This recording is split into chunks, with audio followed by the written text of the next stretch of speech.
Your solves are not slow because of your turning speed. In fact, they might have nothing to do with turning at all. Before any Rubik's Cube solve, you get about 15 seconds to look at the cube. But what should you actually be thinking about in these 15 seconds? Well, that's exactly what this video is about, to give you an ultimate inspection guide on how to inspect the Rubik's Cube efficiently to get the best solves. This video will be structured based on barriers of time. So for example, beginners and then sub 15 or sub 20 and then sub 12, sub 10 and sub 8. Through each of these barriers, I will be guiding you through what you should be focusing on in inspection in order to get there. And if you're not already at these barriers, then this will be really helpful for you. If you're already there, you will know what to drill and train to get better or to the next barrier. So to start off, what is inspection? Well, as I said before, inspection is the 15-second period you have before you start to solve, where you're not allowed to turn the cube, but you are allowed to look at it in every way you'd like to. So the purpose of this is to basically plan ahead so that you can eliminate pauses to a great extent. And instead of doing a more reactive style of solving where you're just like focusing on one piece at a time, you're kind of looking at the first few pieces and the first few moves to make well in advance in order to plan your solve, at least in the beginning, to a great extent. So at its core, inspection is really about removing a decision-making process from the starting of your solve, and what that helps you with is building up to the next step of your solve seamlessly. Now, why is this video necessary? Well, a lot of people I've seen actually don't use inspection to their advantage as much as they should. The thing is, when you're inspecting, the core problem can be that there's a lot of pieces to look at, and that's an issue I've seen a lot of beginners face. They're not able to focus on the exact pieces to look for during inspection. Additionally, there are many options with how you'd start your solve, and so a lot of beginners tend to get distracted with which one is the best or which one is the worst. And so in the 15 seconds that's given to them, they're not really able to finish planning an entire solution. It's either that or the opposite, where they try and overplan their solves to the point where they kind of forget what they planned in the first place. And naturally, both of these are bad. So if you're a beginner and you want to make the best use of inspection,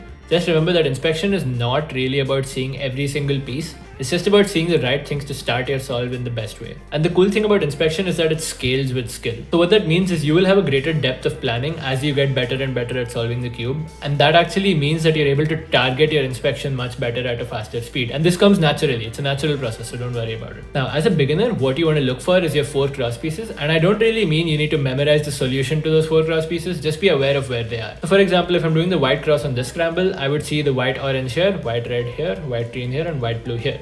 And what I would think to myself is, okay, white, blue, we have the blue kind of lined up over here, which is good. Orange is opposite to red right now. Okay, that's a pattern. So we're just trying to see some patterns here.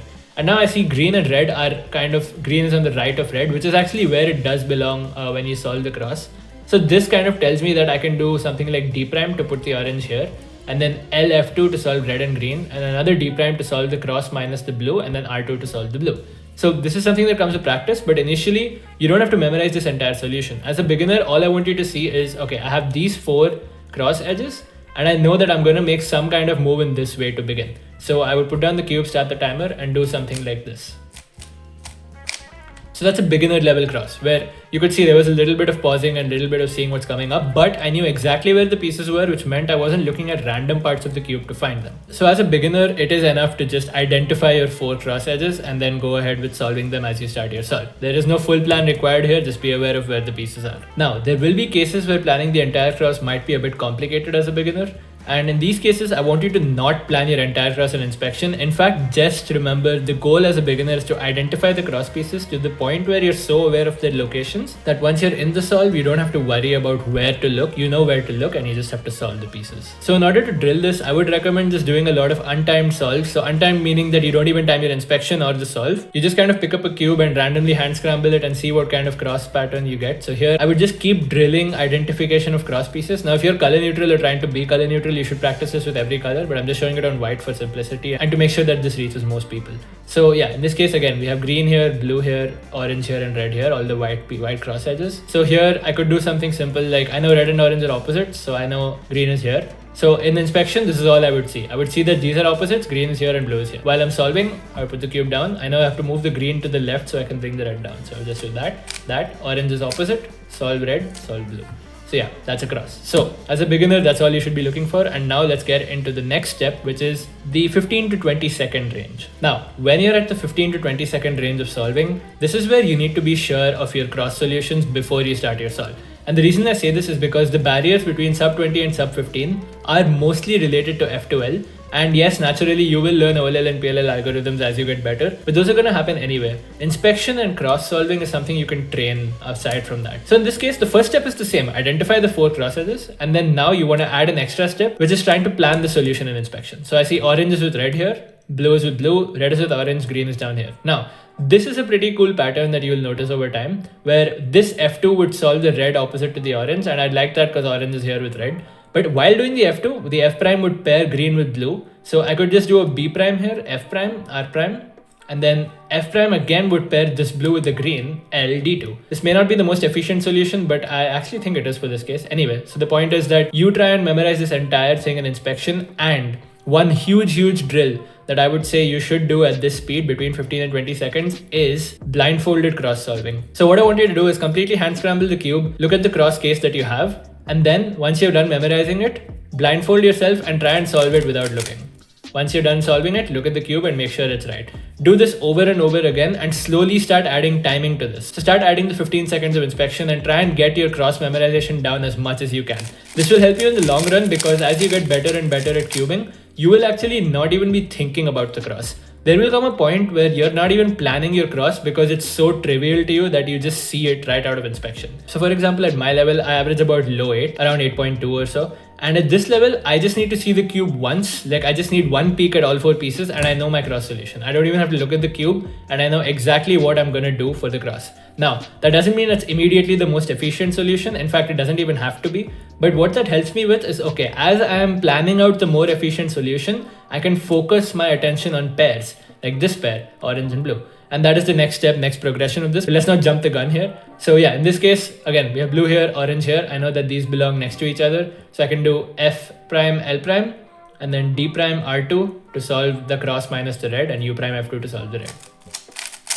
That's it, that's the cross. So yeah, the 15 to 20 second range, this is what I would recommend. Do blindfolded cross solving. It will help you so much at this speed to get better at your inspection and also start improving your depth of inspection, which is something that comes later. Remember, at this stage, you're trying to learn the fact that look ahead really begins in inspection. Now on to the next barrier, which is sub 12. So here I have another random hand scramble. And for sub 12, what you really need is, I will be honest, you need to be able to start predicting your first pair.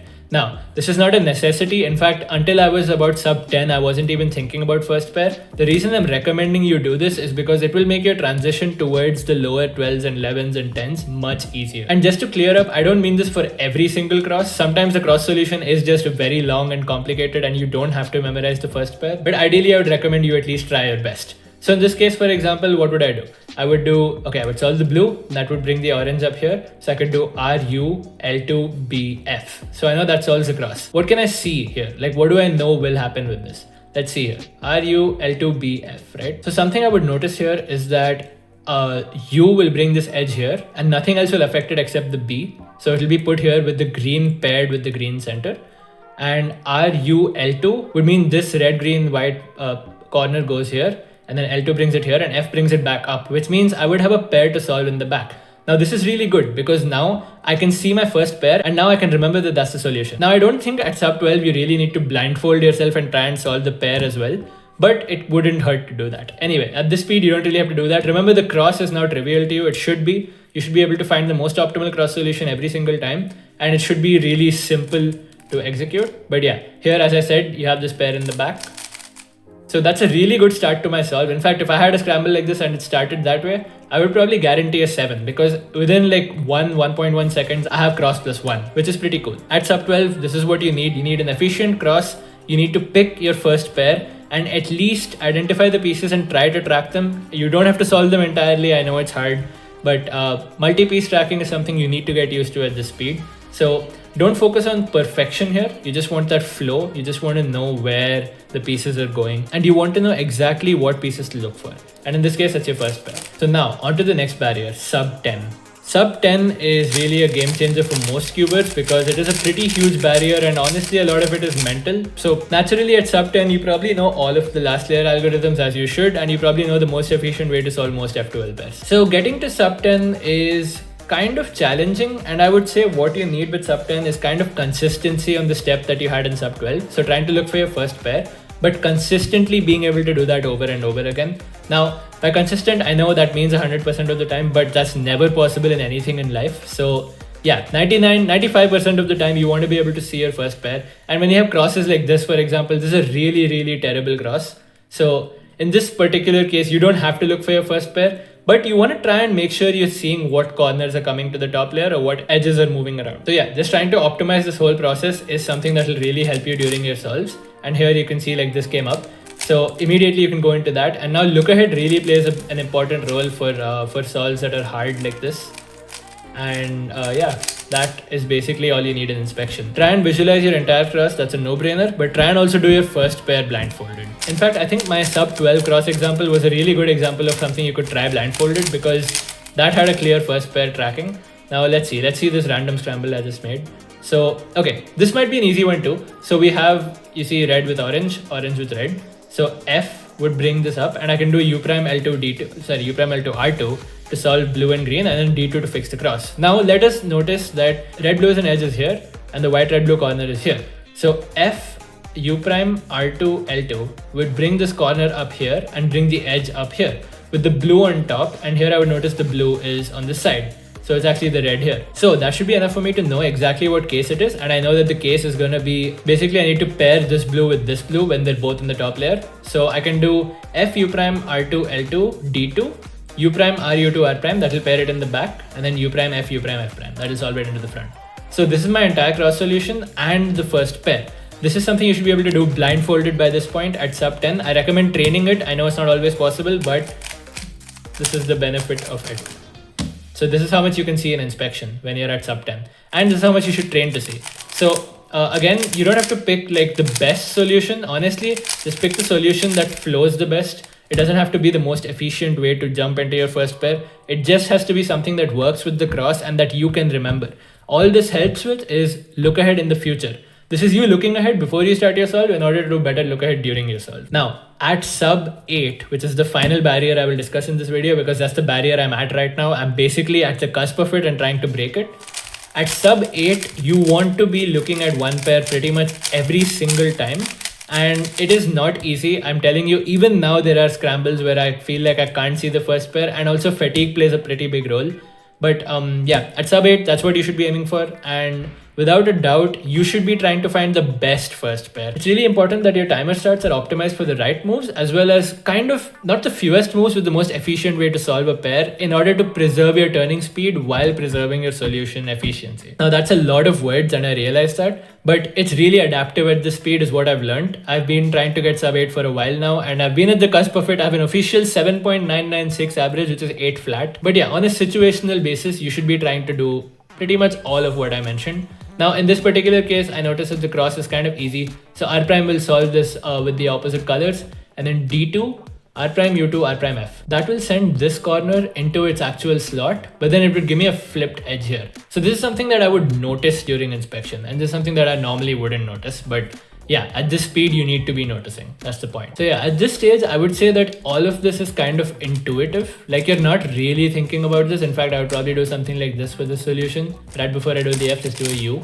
So all of this kind of becomes intuitive at this speed. And I would really say that at this speed, there's no real rules. Like honestly, I have used freeform for quite a few solutions and they have worked. So yeah, it's not really fixed. And I would say that getting to this speed is a little harder. But building that intuition comes with the kind of practice that I've discussed already, the techniques that I discussed for sub 10, for example, sub 12, blindfolded cross solving, first pair solving, blindfolded first pair solving, all of these techniques kind of become really important. And at this speed, you're also looking for pseudo pairs and X crosses. Like X crosses again are just a part of like that transition towards 12 and 10 seconds. Like getting that awareness and building it into basically making the whole solution in your head before you start to solve is a skill that you'll kind of learn over time. Honestly, to summarize, I would say keep in mind there are 4 things you want to follow during any inspection procedure. Number 1, find the simpler solution. Don't always look for the most efficient solution because it's harder to remember. And while it is true that it may be more efficient to do a complex solution, a simple solution will always work. And speed cubing, unfortunately, it's about speed. And that's actually not unfortunate. I don't know why I said that. I just meant in the context of efficiency. Like you are trying to optimize speed. You're trying to optimize for finger tricks. So a simple plan always works better. Go for simplicity over complexity. Number 2, have complete clarity before you start your solve. By the time the judge says 12 seconds, and I recommend you use 12 seconds of inspection on every single solve, at that point, you want to be sure of what you're doing. don't be doubting yourself. All the doubts should fade away in the first couple of seconds, because that is when you're really planning what to do. And within the next 10 seconds or so, you want to plan exactly how you're going to do it and see a bit deeper into that inspection process. Number 3 is adapt. Plans can change even during inspection or during execution. You need to be ready to adapt to these changing plans, because at the end of the day, you're not going to right off the bat see the best solution for inspection. In fact, cubers at a color neutral spend maybe half their inspection looking for a good solution, which is kind of crazy because that's a lot of time.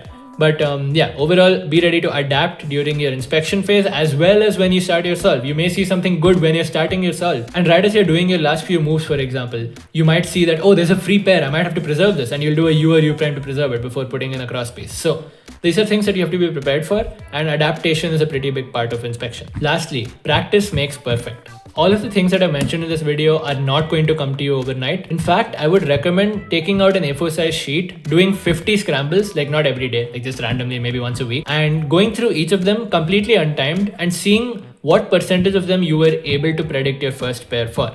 If you were able to predict it, do it blindfolded. Again, it depends on the speed you're at. It depends on your goals. Like, I'm not saying this is uniform for everyone. If you're at 30 seconds, really just try to see the cross. If you're at 15 or 20 seconds, try to memorize the cross, try to do that blindfolded. 12 seconds, you want to do cross plus one pair, but that pair doesn't have to be concrete. You don't have to do it blindfolded. Sub 10, you want to try doing that blindfolded. Sub 8, you need to be ready for all sorts of things like pseudo pairs. You need to be ready for looking at edge orientation, trying to visualize more and more pieces. It is basically you trying to make everything muscle memory to the point where you even memorizing the cross becomes trivial. Take a set of 50 solves, see how many of them you're able to see your first pair for, and over time, this percentage of solves that you are able to see that for should get better. And that's when you know that progress is being made. So yeah, some of the inspection drills you can follow are untimed inspection solves, like I've been saying the whole video. Cross only solves. This is kind of cool because you can also time your cross and see if you can get that to be the least time. Cross plus one solving, which is again the same thing. You can do it blindfolded, you can do it normally, it's completely up to you. And slow turning solves. Slow turning forces you to look ahead. Remember that. Slow turning is beneficial for that exact reason. I would say that slow turning isn't really used in the best way, but I would say that it does in some ways. Efficient turning has its perks. And remember that, yeah, top cubers are not planning everything. They're really just planning like enough to make sure the start of their solve is seamless. And because of that, they know the rest of their solve will be seamless. So better inspection absolutely does lead to better times. It is direct. More planning and inspection, more inspection depth absolutely does mean that your solves will be better. Now that doesn't mean they will be faster, because you could just get very bad last layer cases. And at the end of the day, execution plays an equally important role. Execution is, at the end of the day, if you inspect like a ton, it's like studying a whole lot for an exam but then forgetting the pen that you need to write it. Your execution does have to be top tier, and I might make a video about execution and the drills you can do for that. This is more about inspection and a guide towards that. So lastly, you do not need to be perfect at visualizing pieces and visualizing how they move, at visualizing the pairs and seeing where they go and exactly what orientations they end up in. Practice hard and train yourself to consistently visualize pieces and how they're moving. Try to make it a habit, try to make it basically second nature to yourself. And when you put all of this together, you'll realize that inspection is really all about depth. The deeper you can go in inspection, the better your solve will be. And that is a huge way to improve at speed cubing. So yeah. Thanks a lot for watching this video. Let me know if it was helpful to you. And do let me know if you want me to make a follow-up to this video in any way. I would be happy to do that. And yeah, you should get better at inspection. It will change your complete cubing journey. And I will see you in the next one. Please like and share if you like this video, and hit the subscribe button. I'll see you in the next one. Take care and peace.